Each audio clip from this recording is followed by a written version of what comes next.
Hello mga katiktik, gusto nyo po bang lagyan ng music ang inyong mga profile account or page, kagaya po nito?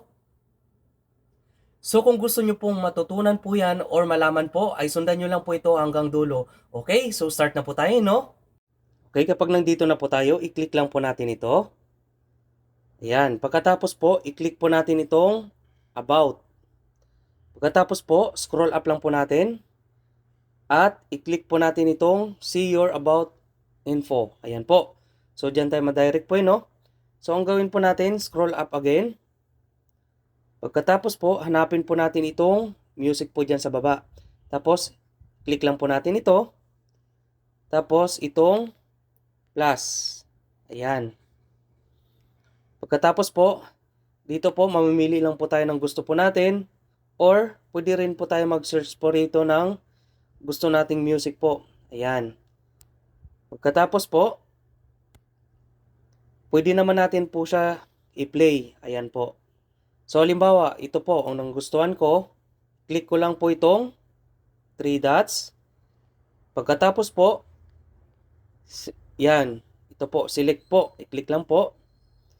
So, kapag may check, okay na po yan. Ayan. So, balik po tayo. Ngayon, may papakita ko sa inyo. So, kung mapapansin nyo po, wala po siya, no? Dapat nandito po yan siya sa dito po. So, ngayon, ituturo ko sa inyo kung paano po ilagay po dyan. Ayan. So, same process pa rin.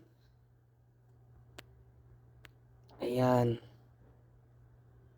Yung sa add music pa rin. So, nandito na po siya, no? So, ang gawin nyo po, itong 3 dots, i-click lang po.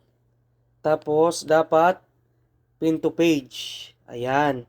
Click lang po natin. Ayan. Song has been pinned. Okay, punta tayo sa ating pinaka. Ayan. So, kung mapapansin nyo, no? Ayan. Dito naman sa, ano po, kapag gusto nyo pong replay song, ayan, i-click lang po natin kung gusto nating ibahin yung song po, no? Tapos dito naman, i-click ulit po natin yung 3 dots. Kapag gusto naman po natin siyang i-unpin, yung wala po siya rito, is okay lang po, mawala po yan.